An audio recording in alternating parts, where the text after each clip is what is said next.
AP రాజకీయాల్లో ఒక ప్రభంజనంలా మారిన జనసేన అధినేత పవన్ కళ్యాణ్ ఇమేజ్ రోజురోజుకు తగ్గుతుందా? కూటమి ప్రభుత్వం ఏర్పడడానికి విశేష కృషి చేసిన పవన్ కళ్యాణ్ ఇప్పుడు అదే కూటమిలో విభేదాలకు కారణమవుతున్నారా? పవన్ కళ్యాణ్ దూకుడు స్వభావమే రాబోయే రోజుల్లో కూటమికి తలనొప్పిగా మారబోతుందా? 6 నెలల నుంచి ఓపికతో వెయిట్ చేసిన ఎన్డీఏ పెద్దలు పవన్ కళ్యాణ్ విషయంలో అసంతృప్తిగా ఉన్నారా? తిరుపతి తొక్కిసలాట ఘటన తర్వాత పవన్ చేసిన వ్యాఖ్యల పట్ల చంద్రబాబు అసహనం వ్యక్తం చేశారా? పవన్ దూకుడుకు కళ్ళెం వేయడానికి అమిత్ షా రంగంలోకి దిగారా? వీటన్నింటికీ అవుననే సమాధానమే వస్తుంది. ఎప్పుడైతే మనం ఒక్కసారి గమనిస్తే గనక అసలు ఆంధ్రప్రదేశ్ రాజకీయాల్లో అటు వైఎస్ఆర్సీపీ పార్టీయే లేకుండా చేయాలి అని చెప్పి చంద్రబాబు రాజమండ్రి జైల్లో ఉండగా పవన్ కళ్యాణ్ ఒక్కసారిగా కూటమి ఏర్పడుతుంది, రాబోయే రోజుల్లో అటు వైసీపీ ఓట్ బ్యాంక్ చీలకుండా కూటమి ఎన్నికల్లో గెలుస్తుంది అని చెప్పి అటు చంద్రబాబుతో కలిసి మరి ఎన్డీఏ పెద్దలను ఒప్పించి మరి ఒక కూటమిగా ఏర్పడ్డారు.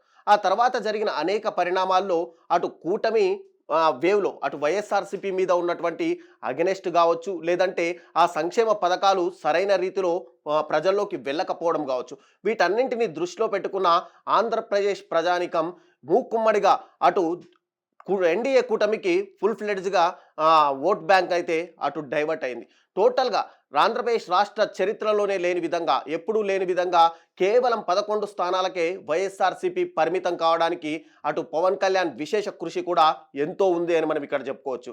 అయితే ఒక్కసారిగా అధికారంలోకి వచ్చిన తర్వాత పవన్ చేసినటువంటి అనేక వ్యాఖ్యలు అటు కూటమి ప్రభుత్వానికి పూర్తిగా తలనొప్పిగా మారాయని చెప్పుకోవచ్చు. ఒకవైపు ఎన్డీఏకు అత్యంత సన్నిహితంగా వెలుగుతున్నటువంటి పవన్ కళ్యాణ్ ఎప్పుడైతే తిరుపతి లడ్డూ వ్యవహారం తర్వాత సనాతన ధర్మమే అజెండాగా తాను ఒక దీక్ష ఏర్పాటు చేసుకున్నానని చెప్పి దీక్ష చేస్తూ అటు తిరుపతిలో బహిరంగ సభ ఏర్పాటు చేసి మరి అటు టోటల్గా సనాతన ధర్మం గురించి మాట్లాడి ఒక్కసారిగా బీజేపీకి పూర్తిగా దగ్గరయ్యే ప్రయత్నాలు చేశారు.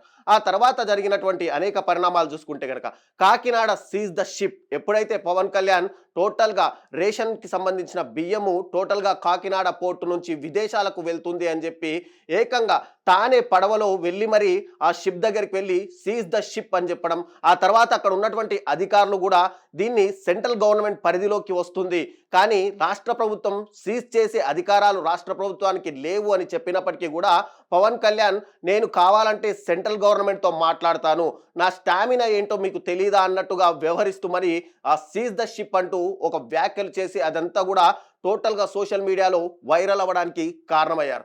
ఆ తర్వాత కూడా అటు సోషల్ మీడియా యాక్టివిస్టుల అరెస్టుల విషయంలో కావచ్చు, లేదంటే చిన్నపిల్లల మీద మహిళల మీద అఘాయిత్యాల విషయంలో కావచ్చు, కూటమి ప్రభుత్వానికి సంబంధించిన మంత్రులనే అటు పవన్ కళ్యాణ్ టార్గెట్ చేస్తూ వచ్చినప్పటికీ కూడా చంద్రబాబు మౌనం వహిస్తూనే వచ్చారు. ఒకప్పుడు 1995 సీఎంని చూస్తారు అటు సీఈఓగా వ్యవహరించే చంద్రబాబు మంత్రులకు ఎప్పటికప్పుడు ఎమ్మెల్యేలకు ఎప్పటికప్పుడు దిశానిర్దేశం చేస్తున్నటువంటి చంద్రబాబు నాయుడు కూడా పవన్ కళ్యాణ్ విషయంలో కాస్త తగ్గుతూనే వచ్చారు. కానీ పవన్ కళ్యాణ్ వీటన్నింటినీ దృష్టిలో పెట్టుకోకుండా ఏకంగా అటు హోమ్ మినిస్టర్ అనిత పైనే వ్యాఖ్యలు చేస్తూ నేను గనక హోమ్ మినిస్టర్గా ఏర్పడితే గనక రాష్ట్రంలో పరిపాలన గనక నేను తీసుకుంటే గనక టోటల్గా మీ అందరికీ నిద్రలేని రాత్రులు గడుస్తాయి అంటూ ఆయన వ్యాఖ్యలు చేయడం, ఆ తర్వాత చంద్రబాబు కూడా ఈ వ్యాఖ్యలపైన ఎలాంటి విషయాలు కూడా ఆయన కూడా మాట్లాడకపోవడం, మౌనం వహించడం చూస్తుంటే గనక ఒకవైపు పవన్ కళ్యాణ్ ఎన్డీఏ కూటమికి దగ్గరగా ఉండడం, మరోవైపు రాష్ట్ర ప్రగతికి ఎన్డీఏ నుంచి పూర్తిగా సహాయ సహకారాలు కావాలనే ఉద్దేశంతో చంద్రబాబు గత కొన్ని రోజుల నుంచి మౌనం వహిస్తున్నట్టయితే తెలుస్తుంది. కానీ ఇప్పుడు రీసెంట్గా జరిగినటువంటి తాజా ఘటన ఏదైతే ఉందో తిరుపతి తొక్కిసలాట ఘటన తర్వాత పవన్ కళ్యాణ్ ఒక్కసారిగా అటు బిఆర్ నాయుడుని చైర్మన్ని కానీ ఈవోలను కానీ ఏకధాటిగా ఏకవచనంతో మాట్లాడడం, వాళ్ళందరినీ కూడా క్షమాపణలు చెప్పాలని చెప్పడంతో అటు చంద్రబాబు నాయుడు కూడా పూర్తిగా అసంతృప్తి వ్యక్తం చేసినట్టయితే మనకు స్పష్టంగా తెలుస్తుంది. దీని ద్వారానే చంద్రబాబు నాయుడు అటు ఎన్డీఏ పెద్దలకు సమాచారం ఇచ్చినట్టుగా ఒక్కసారిగా ఈ పవన్ కళ్యాణ్ దూకుడుకు గనక ఇప్పుడు గనక తగ్గించకపోతే రాబోయే రోజుల్లో ఎన్డీఏ కూటమి పూర్తిగా విభేదాలు వచ్చి విడిపోయే అవకాశాలు ఉండడంతో అటు అమిత్ షా కేంద్ర హోంమంత్రి అమిత్ షా కూడా ఒక్కసారిగా పవన్ కళ్యాణ్కి ఫోన్ చేసి దూకుడు తగ్గించుకోవాలి అని చెప్పినట్టుగా కూడా మనకు సమాచారం అయితే తెలుస్తుంది.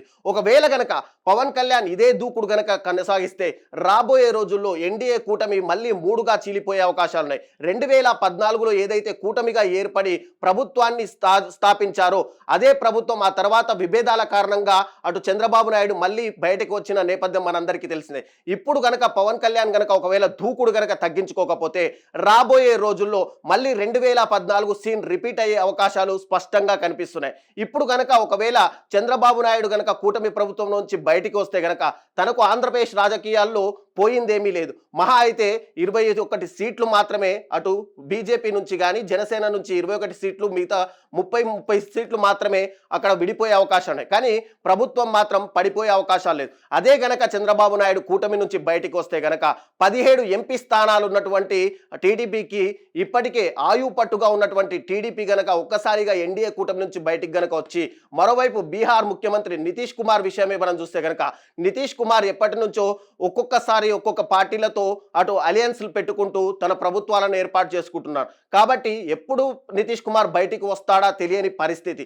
అదే సమయంలో గనక చంద్రబాబు మీదే ఆధారపడినటువంటి ఎన్డీఏ కూటమి గనక ఒకవేళ కూటమి నుంచి చంద్రబాబు నాయుడు బయటికి వస్తే అటు ఎన్డీఏ కూటమి పూర్తిగా విచ్ఛిన్నమయ్యే అవకాశాలు ఉన్నాయి. మరోవైపు అటు ఇండియా కూటమి ఇప్పటికే స్పష్టంగా తమ ఆధిక్యాలను కొనసాగిస్తూ రాష్ట్రాలని తమ పరిధిలోకి వేసుకుంటూ వస్తున్న నేపథ్యంలో ఇప్పుడు గనక చంద్రబాబు బయటికి వస్తే ఖచ్చితంగా ఇండియా కూటమికి ప్లస్ పాయింట్ అయ్యే అవకాశాలు ఉన్నాయి. మరోవైపు 2027లోనే జమిలీ ఎన్నికలు వస్తాయి అంటూ కేంద్రం కూడా స్పష్టం చేస్తున్న నేపథ్యంలో ఇప్పుడు గనక చంద్రబాబు నాయుడిని గనక ఒకవేళ 2027 గనక జమిలీ ఎన్నికలు వస్తే గనక ఆ సమయంలో చంద్రబాబు నాయుడు గనక సపోర్ట్ లేకుంటే అసలు ఎన్డీఏ కూటమి మళ్ళీ అధికారాన్ని ఫామ్ చేసే అవకాశాలు లేకపోవడంతో ఇప్పుడు గనక పవన్ కళ్యాణ్ పూర్తిగా తగ్గించకపోతే దూకుడు గనక తగ్గించకపోతే రాబోయే రోజుల్లో పవన్ కళ్యాణ్ యొక్క స్టామినా అక్కడ ఆంధ్రప్రదేశ్లో పెరగడం, మరోవైపు కూటమి విచ్ఛిన్నం అవ్వడం ఇవన్నీ కూడా సంకేతాలు స్పష్టంగా కనిపిస్తున్నాయి. ఇప్పటికే కర్ణాటక, తమిళనాడులో గనక పాగా వేసినటువంటి ఇండియా కూటమి ఇక రాబోయే రోజుల్లో గనక ఆంధ్రప్రదేశ్లో చంద్రబాబు నాయుడిని, బీహార్లో నితీష్ కుమార్ గవర్నమెంట్ని గనక కలుపుకొని వెళ్తే 2027 జమిలీ ఎన్నికల్లో ఇండియా కూటమి అటు కేంద్రంలో అధికారంలోకి రావడం ఖచ్చితంగా సంకేతంగా వెళ్తుంది. కాబట్టి దీనన్నిటినీ దృష్టిలో పెట్టుకునే అటు పవన్ కళ్యాణ్కి మోడీ అమిత్ షా కాల్ చేసినట్టుగా అమిత్ షా ఇమ్మీడియట్ గా రంగంలోకి దిగి పవన్ కళ్యాణ్కి ఫోన్ చేసి ఇప్పటికే దూకుడు తగ్గించుకోవాలని, లేదంటే రాబోయే రోజుల్లో ఇది చాలా తప్పుడు సంకేతాలకు దారి తీస్తుంది అన్నట్టుగా అమిత్ షా కాల్ చేసినట్టుగా కూడా మనకు సమాచారం అయితే వస్తుంది.